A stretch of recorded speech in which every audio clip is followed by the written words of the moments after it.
You're tuned in to RBLR, the home of Tampa Bay's Reveler Sports. 4 seconds left. In front. Happy moment. The Tampa Bay Lightning have won the first Stanley Cup.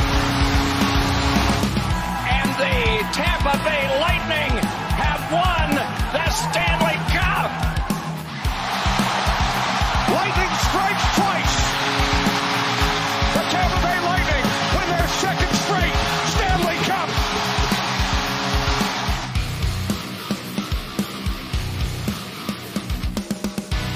Good evening and welcome back to another RBLR Sports. I'm Joe Zamatara, once again taking over hosting duties from a tardy Jake Ricker.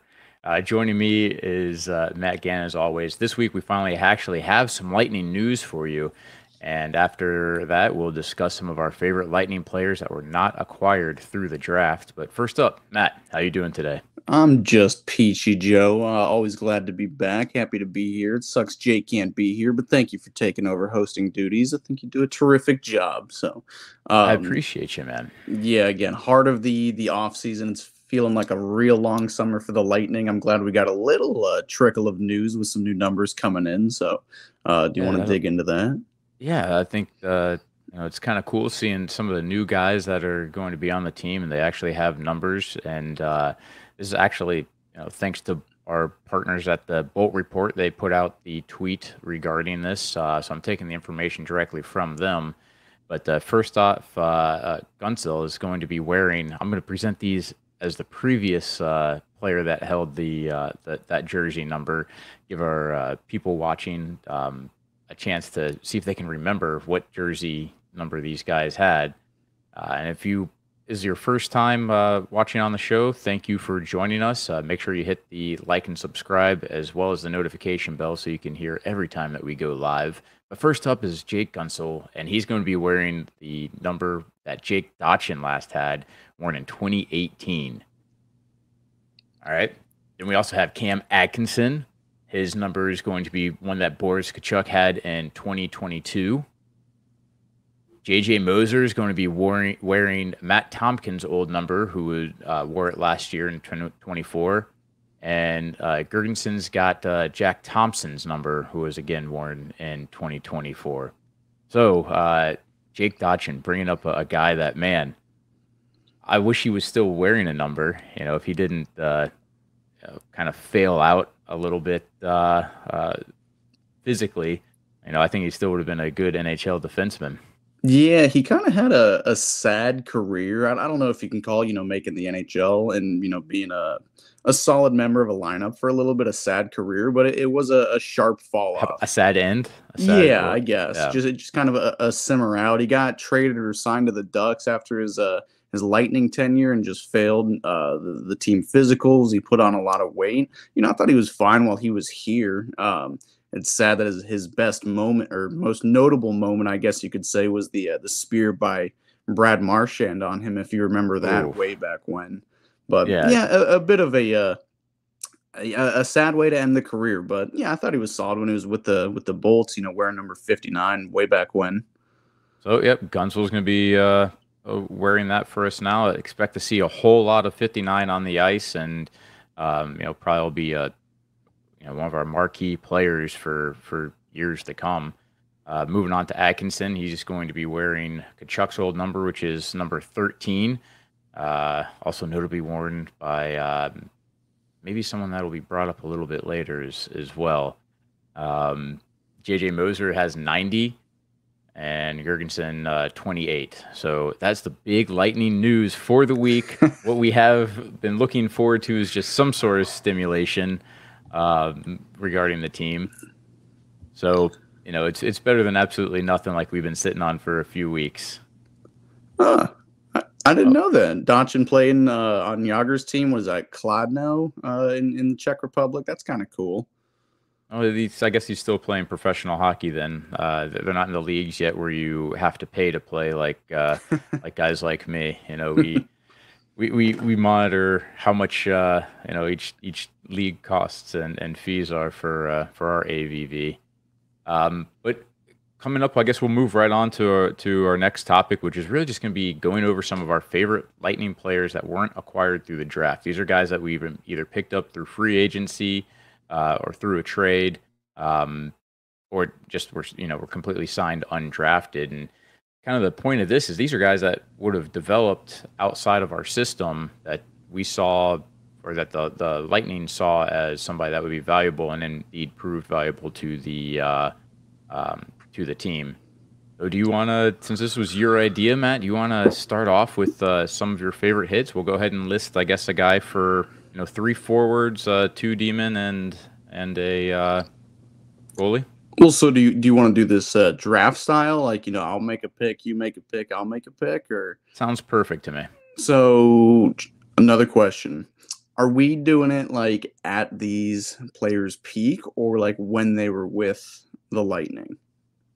So actually the people that I'm choosing mostly because they're memorable to me more than they would build an all-star team. It's something that I, just guys that I think are important to the organization as a whole. So they didn't necessarily make the biggest impact on the ice, but they were important to the Lightning.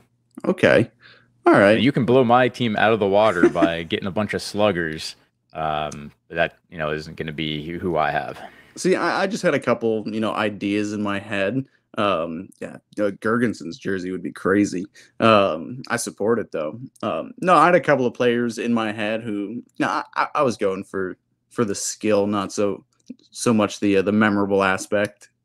So, okay, I'll let you go first, and I assume who you, in that case, are going to be taken off the board right from the go. So, why don't you take it away? I guess if you're going to give me the first overall pick, it's a pretty easy one, but it's got to be Marty St. Louis. A little bit, but before my time being able to watch the Bolts, but still, you can't, talk about this team without talking about Marty St. Louis. He's been a horse beat to death with how much we love him around here, and maybe a bit of a salty end still to Joe apparently, but. I mean, I was fine until last episode. I swear to God, I hadn't even thought about the finale of his tenure for the Lightning until we had that episode. Go back and listen to it if you haven't yet. But I was getting over it, and then it was like ripping a Band-Aid off, or worse, reopening old wounds. Yeah, again, Marty St. Louis, he is the only correct answer you can take for the first overall pick. I guess it's kind of a testament to how well the Lightning have drafted, over the years, being able to pluck superstars out, whether it be at the first overall pick or a high draft pick, or even just late, in a nothing round or something like that. There's some good names that we just simply can't use, but arguably the best or second best player, wherever you want to slot him as, the best or second best player in the franchise's history so far. Easy answer for number 1. What are you thinking for your pick? 14 and a half years and all the goals that he, and memorable moments. That's and a cup winner. That's a big one for the Lightning, and yeah, definitely he's got to be one that goes first overall. I went also for my first pick with a smaller guy, but I think that he was somebody that it was either going to be Marty or him, because they kind of had similar starts in a way. Tyler Johnson. Oh, yeah. So Tyler Johnson, undrafted, came up through the Admirals and through the AHL, and then became a really important big part of the team. Went to the Stanley Cup with the Lightning, but unfortunately, he had that was against the Blackhawks, and had a broken wrist and was playing through a whole bunch of injuries, and obviously the Lightning didn't win, but he did make a Stanley Cup appearance with our Bolts, and I think he really did a lot coming in with as that original fresh jump of talent that was brought up from the Admirals, and he was a real big impact player. Oh yeah, that was definitely a player I had slotted, ready to be a winger on my list or something like that. Everybody loves Tyler Johnson, even to this day. I don't think he's currently under contract. His game rapidly declined with the Lightning, but, at his peak, he was dominant. He was great, with that triplets line, centering the two of Palat and Kucherov, and just what both of those players ended up turning into. What an amazing time to be a Bolts fan. That triplets line is, not only talked about in Lightning circles, but in hockey circles, just in general, how electric it was. Cardiac Kids-esque type of line. It was great. And yeah, Tyler Johnson, a huge part of it. He was honestly my first favorite like Lightning player. I got one of the hoodie jersey things, if you know what I'm talking about. Yeah. With the Tyler Johnson number 9. I always, just like Marty, always kind of appreciated and liked his game as well, because I'm a short fella myself. So I always, kind of resonated with their style of game, playing, above their weight class, I guess. He's definitely someone that was playing above his weight class, and he, he said that triplets line, they were really fun to watch, and also watching those players mature kind of away from each other. As Dan says, the incredible line in 2015, watch them mature away from each other. I'm sure some people will claim that they saw that Kucherov was going to be the best of those three. But, for a while there, I was thinking it was going to be Tyler Johnson was going to be the best to come out of that line and, basically just fill the shoes of Marty, which apparently, despite his smaller size, they're pretty big shoes to fill. Mm-hmm. Oh, yeah. No. I was going to say, you want to go with your next one? I suppose so. I think I'm going to take it in a different direction. I think I'm going to go with a defenseman. You can't have somebody anchoring the team without your number one defenseman. And a player who's no longer with us, but still fresh in our memory, Mikhail Sergachev. All right. I don't know. It might be a bit of a reach, but again, we all saw Sergey at his best. We saw him at, his worst as well. He had some warts in his game, but, you can't deny that he wasn't a fan favorite. Everybody loved it. Most people loved him. And yeah, he had his up and down moments, but you can't deny that given, when Hedman went down a couple of years ago, Sergey took that number one D-man role and ran with it. It was his best season ever by a long shot. It's sad he's no longer on the team. I like the trade we got from him, but he was such a good member of the Bolts while he was here. He was drafted by Montreal. He only played a handful of games for them, and I mean a handful. I think it was 4 games for Montreal, maybe even less. But yeah, Sergachev. Yeah, I think that's a relatively easy answer to be your number one guy. Sure, he was a first-round draft pick, and as Jake always likes to say, I mean, it's a little dated now because he's a year older, but he's only 24 years old. And, he has 2 cups to his name, signed huge contracts, and obviously he's in Utah now. But, I mean, a huge part of the success of the Lightning had to be their defensive game, and he was a big part of that, being part of the top 2 pairings. I like that pick. I actually thought you were going to go another route with it. So since you took somebody that was on my list, I'll go ahead and take a guy that we lost, but welcome back, Ryan McDonagh. Yeah, McDonagh again, huge part of the defense for this team. American born and bred boy, and has two cup rings as well with the Lightning. Yeah, that was a guy I don't know if I was going to take next, but he was somebody that, I wanted, and I don't know, did McDonagh and Sergachev ever really play together? Were they ever a pair? Because I know Sergachev, he'd always, he could play really either side, but again, McDonagh, I can't honestly remember.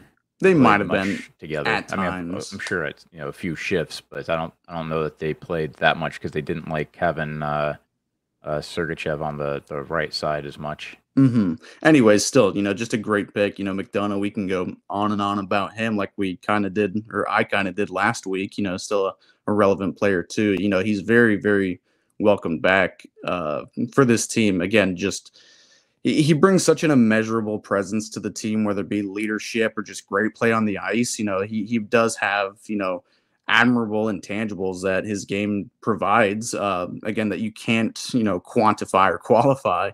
McDonagh, he's such a great player. I'm really excited. I don't think it's understated how excited I am to have him back on this team and maybe be that stabilizing force we need back on the back end, because things fell apart once he left, defensive wise. So maybe he can, despite being one of 6 guys, sometimes 7 guys, hopefully he can bring some stability back to the back end.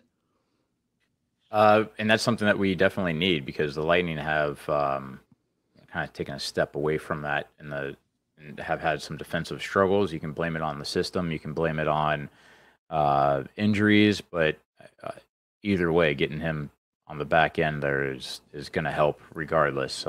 Even if it's just to eat minutes in a way where you're not producing offensively, but you're literally just playing the defensive side of the game and letting up in fewer chances. I mean, that guy blocks shots like crazy. Oh yeah, him and Dan Girardi. I think those two played together very briefly. And those two were just a shot blocking defensive machine pair, Rangers pair as well too. So, I guess moving on to my third pick, this would be, I think I'm gonna go the goalie route.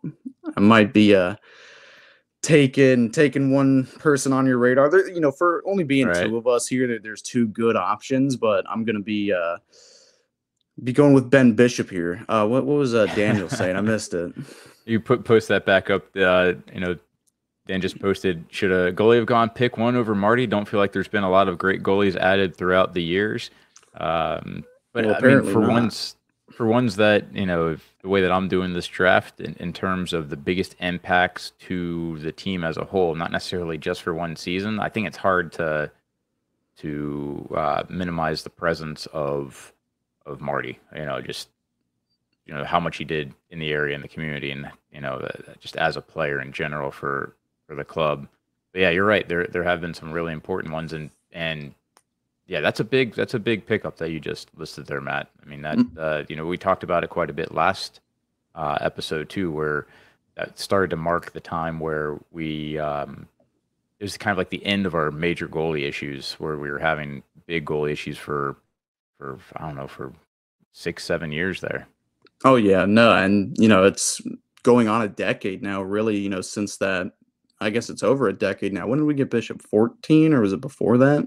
It was a couple years before that. Right here. But regardless, in 13. Okay. At the end of 13, he played 9 games, so it was really the 13-14 season. Yeah, it was. So we're going on a decade of elite goalie stability, not just good, get you by goalie stability, but you got two year in and out Vezina candidates, Vezina winners, and Stanley Cup winner. One of them. But just again, two elite goalies back to back. I was thinking about, the Rangers, they had, Henrik Lundqvist, and now they've got Igor Shesterkin. How spoiled must they be? Because, Henrik, he was around a lot longer and better for a lot longer than Bishop was too. So two spoiled franchises, except one's good and one thing's. I have to get my Rangers kick in. So yeah, Bishop, I think it was an easy answer for me too. And I don't know. Do you really think he really should have slid to the third round? Because as we've gone on doing this list, you've kind of talked me into going with the icon players and not like the best players available. He maybe could have been put above one or two of the choices, like possibly Tyler Johnson, because the stability he provided, he really helped usher in that other section of like the success of the franchise, I guess, is what I'm kind of looking for. And with him, we went to a Stanley Cup final. At that point he was injured, but I mean he was a huge part of the team, so maybe it isn't fair to have dropped him that far down the list, but yeah, this is a question strictly out of curiosity, because I know the answer is probably no, of can you retire the number 30, but can you make an argument for it? I know the answer is probably no, but can you make an argument for retiring Ben Bishop's number? Does that make an inkling of sense? I can understand an argument, but my counter argument would simply be it was only 4 years. Or maybe not even retire the number, but get in that Ring of Honor maybe some time down the road. Ring of Honorable Mention, maybe. Wow. Okay. So just outside, maybe a picture in the hallway or something. A picture in the hallway on the way to the Ring of Honor. Our producer Eureka, who was born in Denver, would like to point out that Bishop is the second best sports guy born in Denver. Oh, is number 1 Eureka? I think it's Eureka. Is he saying he's the number one sports guy? Nice. Of course. All right. Well, I'm going to I'm going to follow suit with you and grab another goalie and just kind of match them 1-for-1 here. And with that, I'm going with the one goalie that we actually did acquire that won us a cup. That wasn't through the draft, and that is Javi Bullen. His stats weren't as good as Ben Bishop for the franchise, but man, that was some incredible performance that he had in the playoffs, and really was somebody that helped us win a cup. He played outstanding in those finals, and without him, I don't think that hockey in Tampa would be what it is. Oh yeah, and again, another guy that's I never got to watch play for the Bolts or anything, but just going back watching highlights, you can appreciate it, and not necessarily a Hall of Fame goalie or anything like that, but a necessary guy in the story of the Lightning. Of course, one of the most iconic, I guess, parts of an iconic call is Javi Bullen knocks it away, with 3 seconds to go in the 2004 Stanley Cup. He wasn't with us very long either, kind of a career length, sort of close to Bishop's, like 4 or 5 years here with Tampa, and just never really was a consistent goalie, but man, was he good at the right times, I guess. He's an icon here in Tampa, and maybe the owner of the best goalie nickname of all time, the Bullen Wall. Does it get any better than that? Do you put Javi Bullen in the Ring of Honor? I think he deserves a spot.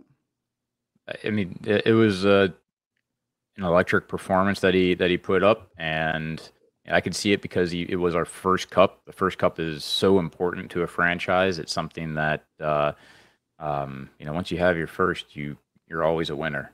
And there's definitely some franchises that are going to be searching for decades for their first, and it's a tough road. And it's easier picks to put those guys in that Ring of Honor if they won it for you. Mm-hmm. Yeah. I never getting to watch Javi Bullen, but only seeing the highlights, the big save, the big moments from him. Was he kind of like a loosey goosey style of goalie? Like Vasilevsky, he's dialed in. He's the big cat. Yeah.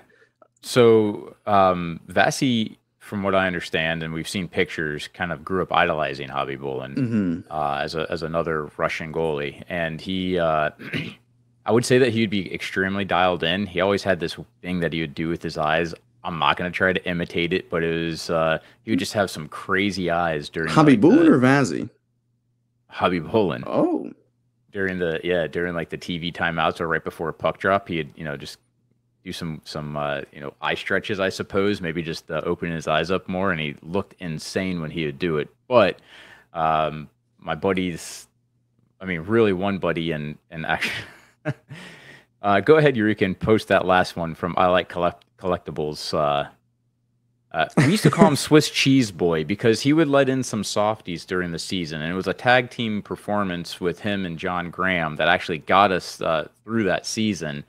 And it was, it was one of the better performances considering how he did for the regular season for Javi Bullen. Okay. Yeah, again, just seeing some of the saves. They're very extravagant saves, but again, I'm only watching highlight reels, so I guess that's the big flashy saves, I guess. So a little bit different era too, just starting to really get more of the modern goaltending styles. And now I guess I know where Vasi gets his crazy eyes from too. And I know Connor Hellebuck, he also does the like for his pregame warm up, he does those like eye stretches. Again, not going to try to replicate it or anything, but just scanning the ice and trying to track things as best as they can without moving their head or something like that. Hellebuck, he's also got the crazy eyes, and another elite goaltender. Maybe there's something to it, that maybe there should be a class specifically just for doing eye stretches before you get on the ice there. Maybe when you're playing goalie for Candace's next game, you start doing your eye stretches. Yeah, freak everybody out. They'll think that I actually have something going on. Once you go on to your next player. Okay, I guess I'm going to work my way back up, not taking it forward. I'm going to go with another defenseman, somebody else who was before my time, but somebody that's really important to this team. I'm going to go with Dan Boyle. Is that who you were thinking? Oh of? yeah, absolutely. I don't know a lot about this player. Again, never got to watch him, but from all accounts, it sounds like he was a great two-way defenseman. Could get it done at either end of the ice. Could really lock it down, but also put up points. Not a 70, 80 point defenseman or anything like that, but got you some good passing and good puck movement from the back end. Could lock it down when needed. Am I in the ballpark, Joe? I mean, yeah, you're right. He didn't get 70, 80 points. His highest was what, 50, looking at his stat, 63. But I mean, he did have some real explosiveness to his game. I remember going to one game, and it was against the Rangers, and he actually got a hat trick as a defenseman. Wow. Yeah, so he had that ability, and he wasn't a huge guy for a D. I think he was like 5'11". But he was really, really fast, and he used that speed to make the ice a lot smaller, and then had that offensive upside to him. As I like collectibles say, Dan Boyle was fun to watch. So, were his best years in Tampa? Do you think he's like most known for being a bold? Because he played for a couple of different teams, not really a suitcase, but he had a couple different jerseys. I mean, I would personally say so. That's also where I was most familiar with him. I mean, he played for the Panthers as well, where he started to up his game. He had like a handful of goals playing for the Panthers when he first joined the league in 98, 99. Played 22 games and had 3 goals, 5 points, which is pretty good for someone that's just breaking in. And then when he went to the Sharks after the Lightning, he started to slow down a bit. He was still pretty consistent and had a 57, 58 point season. I guess he was really consistent until, he started in like 15, 16. By that time, he was on the Rangers, and he had only 24 points, but he still had 10 goals. So he's just always been a good offensive defenseman. Mm-hmm. Knowing what you're getting and consistency, is kind of the two big things that you can ask for out of any hockey player, but especially a defenseman. Consistency is key with a lot of things in hockey, but a lot of things in life too. So I'm happy with that choice. Well, so it ends up coming to fruition then. I mentioned that number 13 might be coming up again, and I had a feeling we'd be battling it out with picks, so I am going with a guy that wore number 13 for the Lightning. You know Cedric what? Paquette. That's cheating. No, I was going to go defensively for Kubina because I didn't realize that he was actually selected by the Lightning. When I did my initial research, it did not show him as being selected, so that's cheating. And let me see if my third pick, make sure that I'm looking at a good source. You know what? I'm gonna go with Strawman, and this is one that has more lasting effects rather than completely on the ice performance. It's more of him being able to help Hedman with his game, and because I really don't think I have many other places I can go defensively. No, for guys that weren't for guys that weren't drafted by the Lightning, because I mean, when you look at who we've had over the years, there's some really good names that we've drafted. But Strawman did a lot for Hedman, for stabilizing our D, and he was a really good player. Yeah, he was a good puck mover, good shutdown guy as well. Towards the end of his tenure, towards the end of his career too. Like I remember, he was kind of a villain in Florida when he signed there. He was kind of like our Matt Carl, if you will. He was just their scapegoat. But while he was on the Lightning, he was always reliable for putting up 30, 40 points or something like that. Maybe not even that much, but just again another stabilizing force. And I'd never really considered the fact that being countrymen with Victor Hedman, maybe being an older veteran kind of guy, ushering him into Hedman's era of dominance, if you will. He was one of the best defensemen in the league for a long time, still is in my opinion. So I never really considered that fact either. So I really do like that pick. Other than that, the defenseman pool is slim pickings after these guys got selected. Yeah. We actually have another message in chat that I really like. Somebody put together their list of players. Dan put Shattenkirk, Bogo, Malone, Maroon, Modine, Domingue. But it's his follow-up message there. You got that one up, Eureka? Oh wait, that's the party list. I was like, those are interesting choices. Yeah, I was gonna say you could have thrown a couple of other guys in there too that that could make it. That would be yeah, definitely. Yeah, man, he's one of my all-time favorites. Shattenkirk is actually a good answer for having a defenseman or something if you're looking for the skill. He was a bit of a black hole defensively. He was only with us for that 2020 year. It seemed like every time we got a pass at the blue line or something, it'd either go in the net or in our net. A couple seconds after that, a bit of a risky player, but man, he could put up some points. If anything, I would think that he would select the Lightning as one of his best decisions for a team that he went to, because it really did revitalize his career. He was that was kind of a risk taking him because he had some injury stuff, and then he was kind of on the outs, and then he comes here, gets a cup, and is back to being an elite defenseman where there's a lot of question marks before. Yeah, and despite players earning two salaries at once, one is at a reduced rate or something, after being bought out, and he had a decent contract signed by the Rangers. What was that, the summer of 2016? I think he signed or something like that. It was a hefty contract. He was the belle of the ball. He was kind of the big fish in free agency, and he was decent in New York, but just wasn't worth the money that he was getting. But yeah, you'd think after getting two paychecks, a lot of these players would be cool, man. I'm making twice as much as I was. No, it's one of the lowest points in their career. Nobody wants to be bought out. Nobody wants to say, we're going to pay you not to play for us. Like that is a kick, man. So to revitalize his career here in Tampa, yeah, it probably was one of the best decisions he did ever make, because he signed a 4-year deal with Anaheim afterwards, or 3-year deal, something like that. Worth a pretty decent chunk of change. Too bad he didn't. Anaheim didn't do anything. Yeah. He's double dipping on that paycheck too. Exactly. Yeah. I wonder if he still is getting paid by New York. I think that contract might have lapsed, but regardless, that Shattenkirk is a good answer. I didn't even really consider that. Yeah, I mean, it was a good deal. And speaking of good deals, you should visit shop.rblrsports.com and get a great deal using code BOLTS for 10% off.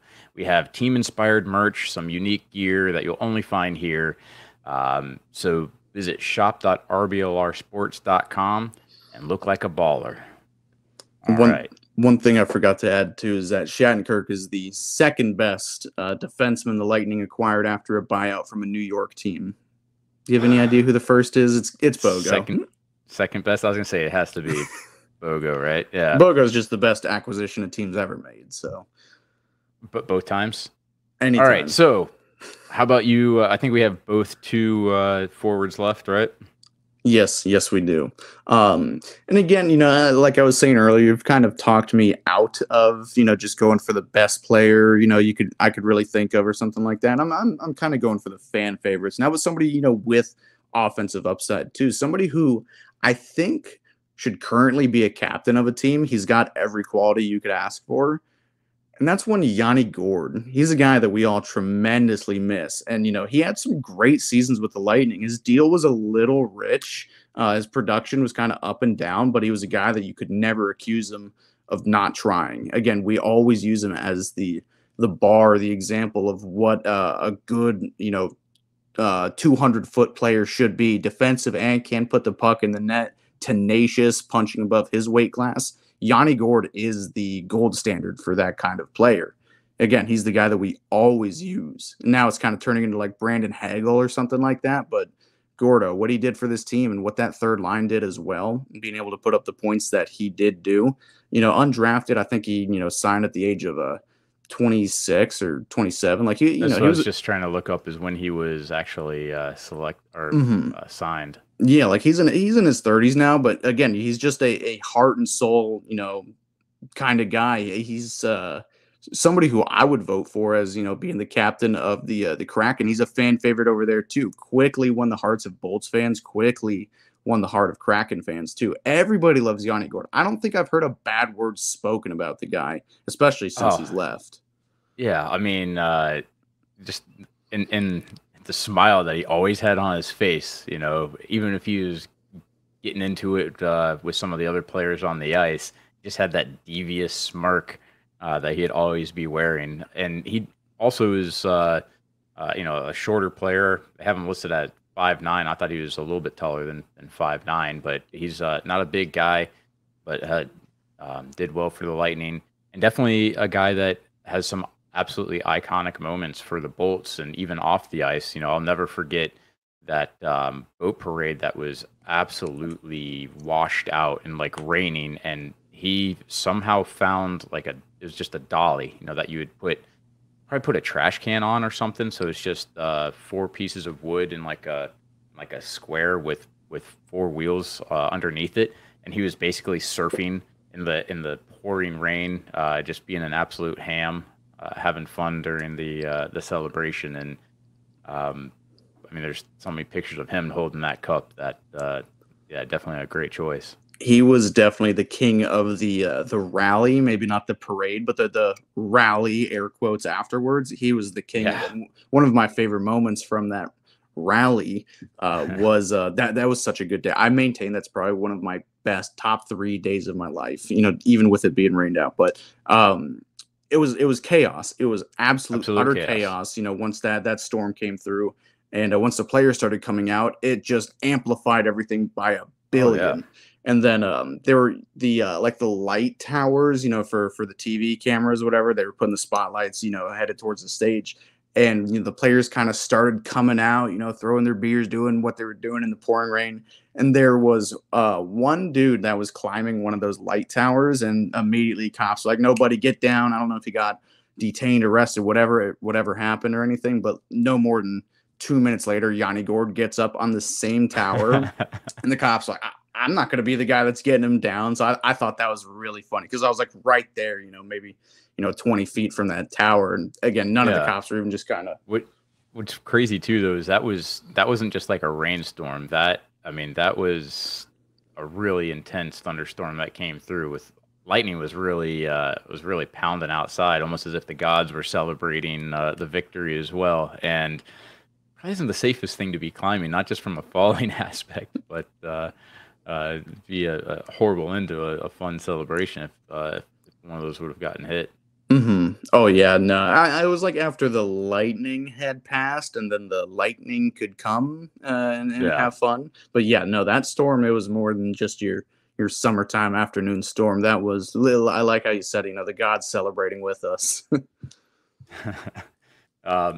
We got one more post in chat here, Eureka, if you could pull it up. It rained at the Panthers parade too, but all 40 fans still showed up. They're dedicated. That group is very dedicated to still go out there. All right, for the next pick that I'm gonna pull up, it's again kind of a change in direction, but this is a guy that was actually drafted in 1983 by the Calgary Flames, but still to this day is part of the Lightning organization, and that's Brian Bradley.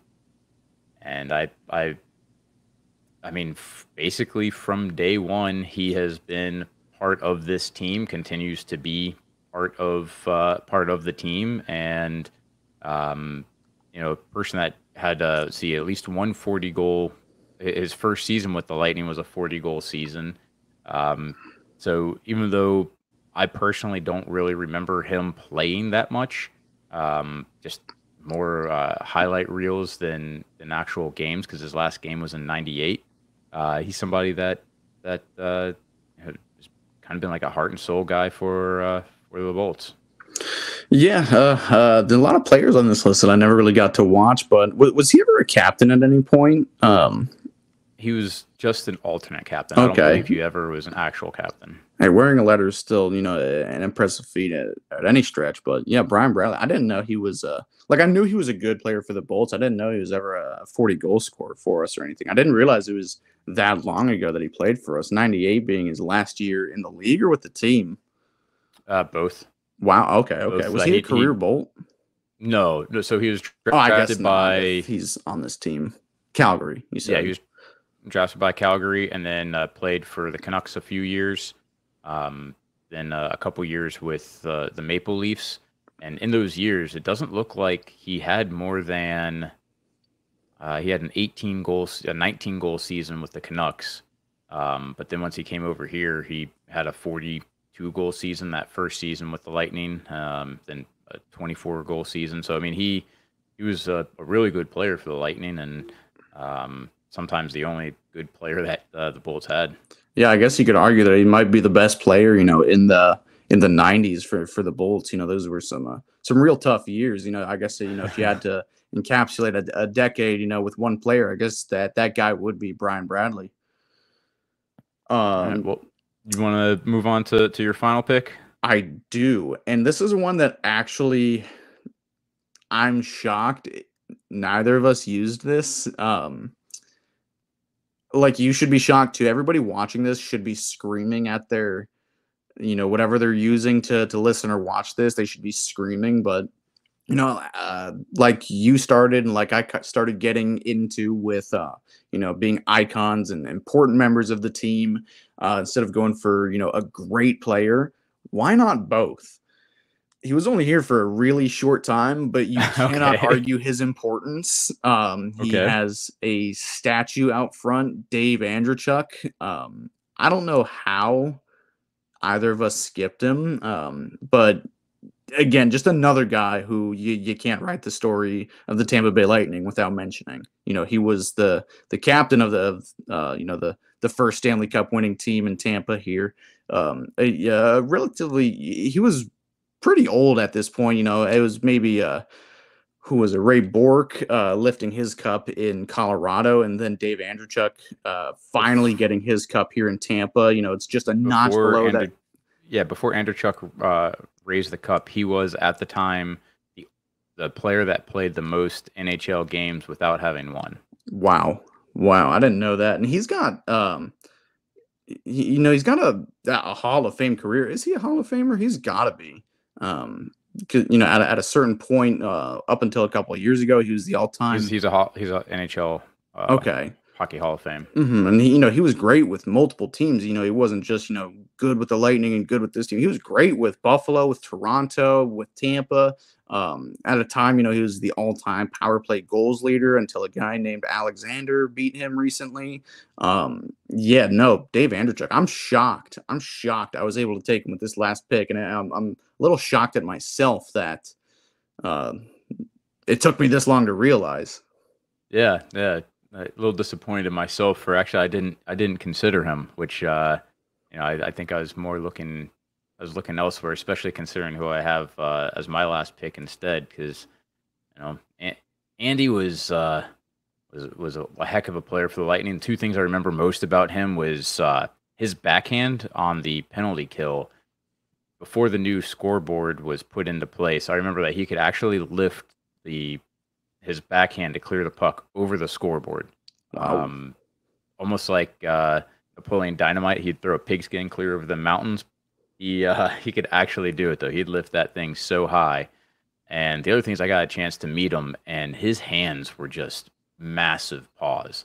I mean, he had these hands that were huge, and as big as his hands were, there's some silky mitts when they're on the ice, because he definitely was really good in close and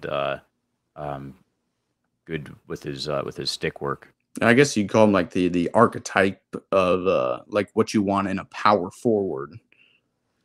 Oh yeah. 6'4", 225 pounds, and he was put him right in front of the net, and he'd get those rebounds, screen tip rebound type of goals. So now you have to follow that up with somebody to close this out here, Joe. Man, I don't know that I can. I can't quite to the same level as Andreychuk, but I can put somebody that has some very, very memorable moments on the ice, some really funny ones off the ice, and then up until a couple of years ago, some even funnier ones at the local rink because he was playing men's league there, and that's going to be Vinny Prospal. And Prospal was somebody that was on the team, but basically was traded for the year that the Lightning won the Cup. He went to the Ducks just for that year, and then ended up coming back and missed out on it. But he famously feuded with Tortorella, and he basically was it the quote. Maybe Eureka can pull it up and then put it on the screen if I can't find it. But yeah, he feuded with them pretty heavily, and it came out in the press. He always, when he would skate down the ice really hard, he'd hold his stick in a way that looked like he was kayaking as well. Like he would. Oh, really? Kind of do that number as he was going down. Huge celebrations. Kind of like Ovechkin in a sense, where every goal was a cup-winning goal for him, and a lot of memories.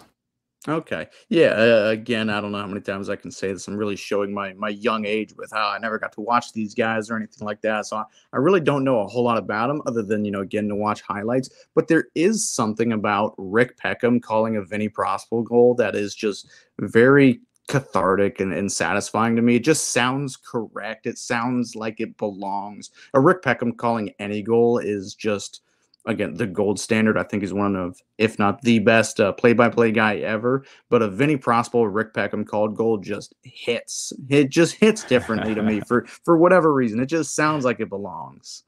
Yeah, absolutely. Someone that would throw himself into the glass for sure on a goal. Oh, here, all right. So here's thank you, Eureka. So he pulled it up. When Tortorella cut Prospal's ice time, he went out and scored 2 goals and issued this legendary missive in an interview in which he revealed his motivation was to shove it up to somebody's butt. That's what he dedicated that 2-goal performance to, was his coach, John Tortorella. That's a great quote. I've never heard that quote before. Could you even imagine what the reporter was thinking, getting that as a response? Oh, God, I can't imagine. Hopefully Jake gets an interview like that, with his baseball interviews or something like that. That'd be great to get him on some sort of a reel that we can, something that goes viral. Mm-hmm. Oh, that'd be great. We need to get Jake viral. All right, so I got we got all of our guys covered, but I figured there might be an honorable mention or two. If you've got one on your board, I got one on mine. Honorable mention. A lot of these guys are saying. I think Daniel, you're saying there's a lot of good guys left. You could use a third team. A third person would have been fun in this, but if you guys also have anybody you have in mind, drop them down in the comments. We'll bring them up. One person that I was thinking about doing. This is a kind of one that got away person for me. Somebody I liked when he was on the team, but didn't really get much playing time. He was always buried on the 4th line. Carter Verhaeghe, especially because it has come back to bite us pretty good. You can't really argue that he was much of an icon or fan favorite here or anything like that, but he simply was one that got away. He signed in Florida on a cheap deal. We really didn't have the money for him. I know we would have liked to keep him. There wasn't a space for him, but man, just looking at the player that he has become, it's revisionist history. You can't do anything about it. It's in the past.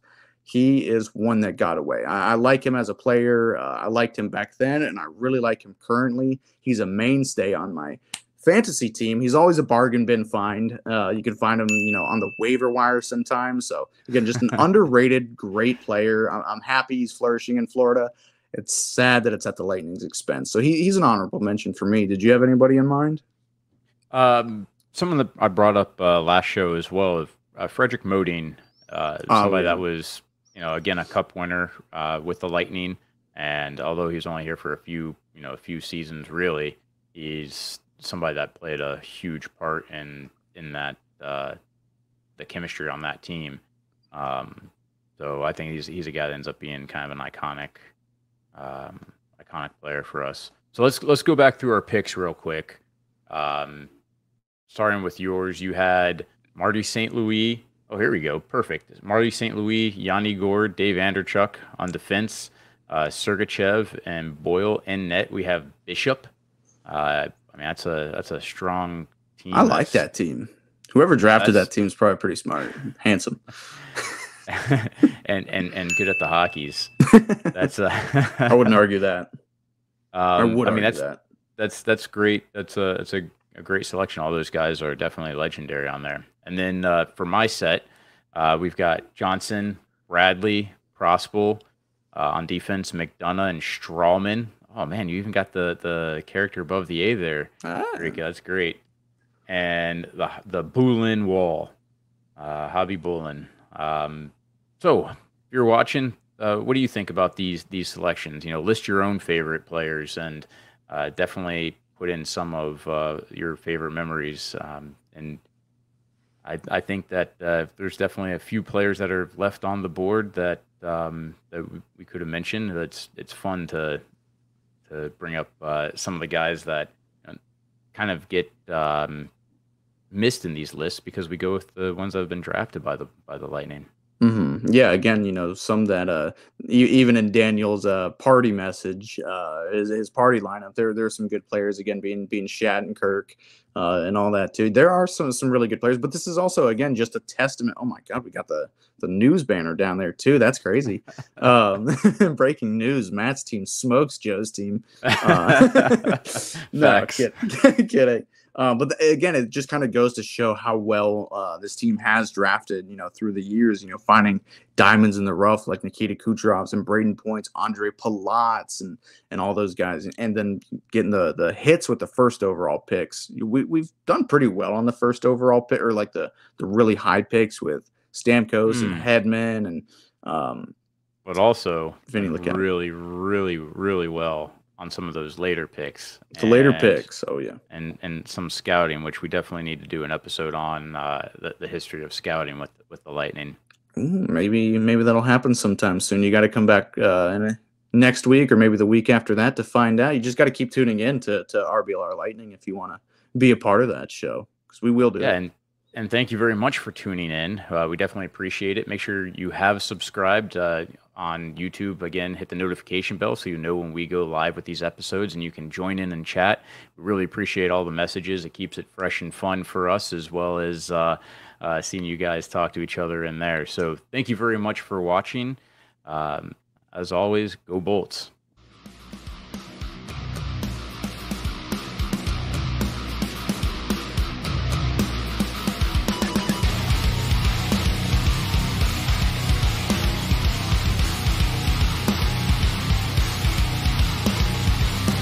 Thank you for tuning into this presentation by RBLR Sports. On your way out of the stadium, please remember to like and subscribe.